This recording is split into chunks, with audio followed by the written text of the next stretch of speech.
दोस्तों Rama steel tubes limited की बात करें तो स्टॉक के अंदर आज गिरावट थी और इस गिरावट के पीछे वजह स्टील सेक्टर में गिरावट और दूसरी मामला है प्रॉफिट बुकिंग का। अब यहाँ पे इसके बीच में कुछ बड़ी अपडेट निकल के आ रही है जो इशारा करी है कि आने वाले समय रामा स्टील ट्यूब्स में फिर से शानदार तेजी आ सकती है। जैसे कि आपको पता होगा कंपनी अब डिफेंस सेक्टर और ग्रीन एनर्जी सेक्टर में भी एंट्री कर चुकी है। ऐसे में क्या ये पेनी स्टॉक आगे जाके बेहतर प्रदर्शन कर सकता है? तो काफ़ी ज़्यादा पॉजिटिव संभावना बन चुकी है। काफ़ी समय से स्टॉक में कोई बेहतर प्रदर्शन नहीं देखा हमने। 10 रुपये के आसपास स्टॉक काफ़ी समय से था, लेकिन वही स्टॉक आप देखें तो 15 तक पहुंच चुका है। वैसे तो ये 70 तक चला गया था, इसमें काफ़ी ज़्यादा करेक्शन भी हो चुका है। जिसको प्रॉफिट बुक करना था वो कर चुका है। क्या यहाँ से फिर से अपर सर्किट का दौर शुरू होगा, जानने की कोशिश करेंगे इस वीडियो के माध्यम से। लेकिन फ्रेंड उससे पहले अगर आप पहली बार हमारे चैनल पे आए तो चैनल को सब्सक्राइब कर दीजिए, एक बेल आइकॉन दबा दीजिए ताकि जब भी नया वीडियो बने पहला नोटिफिकेशन आपको मिले। वीडियो पसंद आए तो लाइक से जरूर कीजिए। चलो फ्रेंड्स वीडियो स्टार्ट करते हैं। मैं हूँ आपका दोस्त एसपी दवे और हमारे अपने चैनल ऑनलाइन कमाई में आपका बहुत बहुत स्वागत है।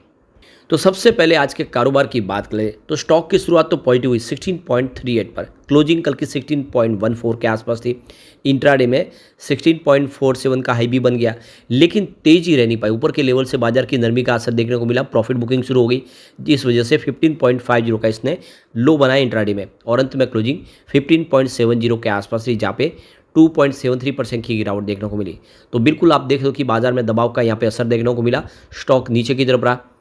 अब यहाँ पे देख ही सकते हो कि 17.55 इसने जो हाई बनाया था, अभी उससे स्टॉक काफ़ी नीचे ही दिखाई दे रहा है।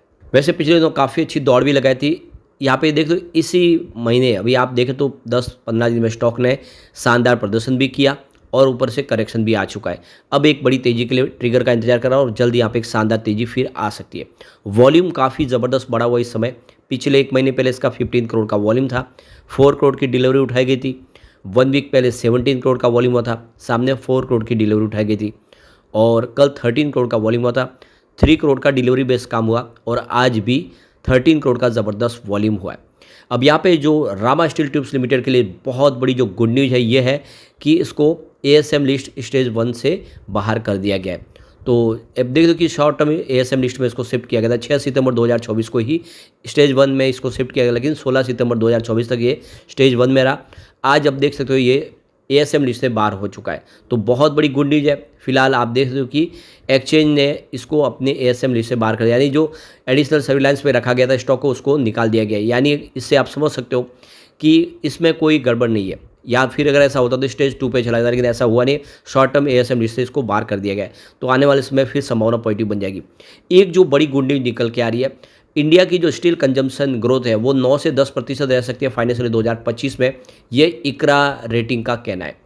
तो देख सकते हो कि इस समय जो डोमेस्टिक मार्केट में स्टील की डिमांड निकल के आ रही है वो इस सेक्टर के लिए बूस्ट करेगी। देख सकते हो कि पिछले कई दिनों से चाइना की वजह से प्रॉब्लम हो रही थी, लेकिन अब वहाँ पे उसके भी रास्ते निकालने शुरू हो गए।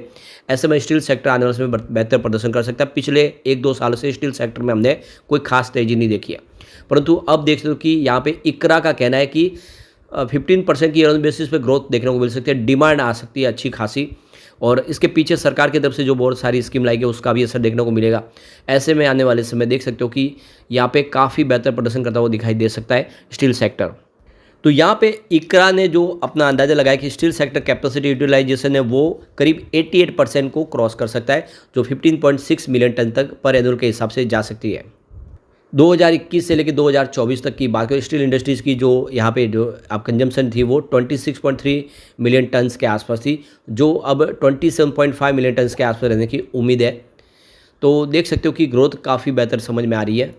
फिलहाल स्टील सेक्टर में चाइना नंबर 1 पे है और नंबर 2 पे इंडिया है। इंडिया का स्टील प्रोडक्शन देखें तो समझो आपको यहाँ पे देख दो कि करीब 1,18,201 टन के आसपास है। जापान इस लिस्ट में नंबर 3 पर है और इनका प्रोडक्शन 96,334.5 मिलियन टन के आसपास है। अमेरिका इसके बाद है और उसके बाद रूस है, और फिर साउथ कोरिया और टर्की और जर्मनी, फिर ब्राज़ील और फिर ईरान का नंबर आता है। तो क्लियरली देख दो कि इस समय इंडिया स्टील सेक्टर उत्पादन में दूसरे नंबर पे है, चाइना अभी नंबर टॉप पे है। तो देख सकते हो कि चाइना की जो डंपिंग पॉलिसी है उसके लिए सरकार ने कमर कस ली है। चाइना में स्टील डिमांड बहुत वीक है। पिछले 2020 से कोविड काल से ही वहाँ पे देखें तो जो प्रॉपर्टी है उसकी प्राइस काफ़ी गिर गई है और चाइना में स्टील की डिमांड बहुत ज़्यादा गिर गई है और ऐसे में वो स्टील को डंप कर रहे हैं, स्पेशली देखें तो इंडिया के बाज़ार में डंप कर रहे हैं।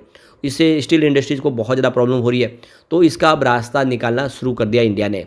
तो देख सकते हो कि 2020 से जो ये इन्होंने खेल शुरू किया है, जो अपना स्टील है उसको सस्ते भाव में बेचना शुरू किया, उसके पीछे वजह भी है। उनके यहाँ पे जब डिमांड नहीं है तो स्टील की प्राइस ऑलरेडी गिर गई है और इस वजह से देखें तो जो स्टील निर्माता इंडिया के वो लगातार सरकार से कह रहे हैं कि जो स्टील की जो चाइना से जो स्टील डंपिंग की जा रही है वाया दूसरे देशों के, उसको रोकें, उससे नहीं तो हमारा जो घरेलू उद्योग है वो बर्बाद हो जाएगा।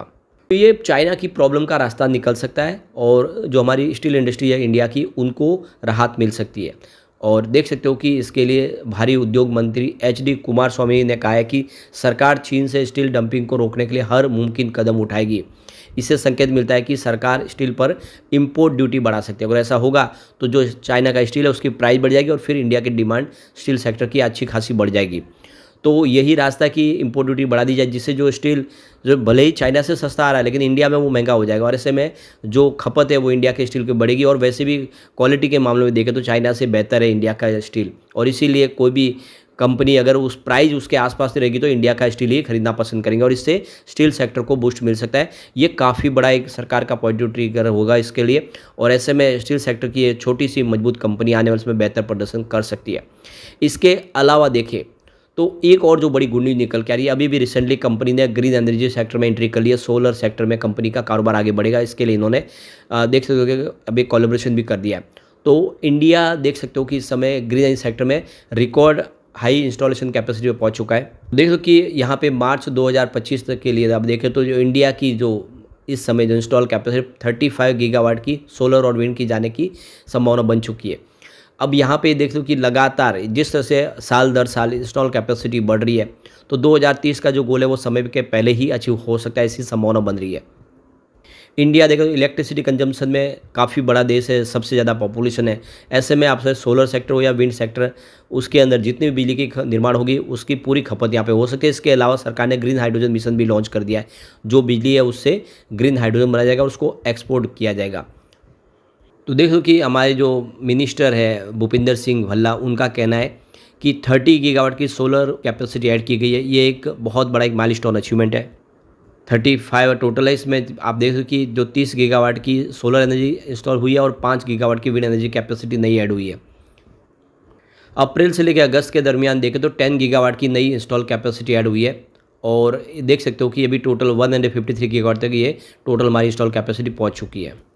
तो यहाँ पे भूपिंदर सिंह भल्ला का कहना है कि 2025-26 तक कितनी इंस्टॉल कैपेसिटी बढ़ जाएगी, इसके एग्जैक्ट नंबर तो नहीं दे सकते, लेकिन जिस तरह से हर साल ग्रोथ बढ़ रही है, बेहतर उम्मीद के हिसाब से यहाँ पे हमें रिन्यूएबल एनर्जी की एक इंस्टॉल कैपेसिटी देखने को मिल सकती है। ये उन्होंने अपने कॉन्फ्रेंस के दौरान जो गांधीनगर में चल रहे उसमें कहा है।